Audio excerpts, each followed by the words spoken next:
I am the Tofu Golem. Please enjoy the video. You start by confirming the OS version and installing any updates.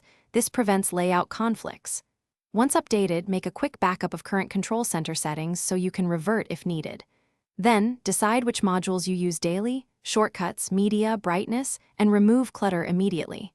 Make sure to set a clear objective, faster access, or a cleaner look. Finally, collect a consistent icon set and color palette. These small assets speed up the rest of the redesign. Once the basics are set, reorganize modules by priority so the top 3 are reachable with one hand. You should group related controls, audio, connectivity, and smart home, so your eye scans logically.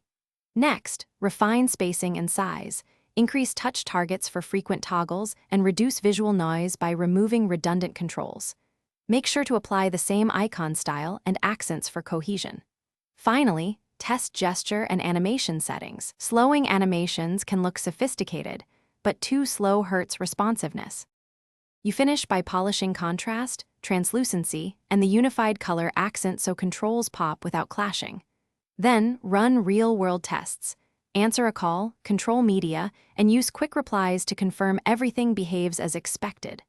Once done, make a fresh backup of the new layout so you can iterate safely.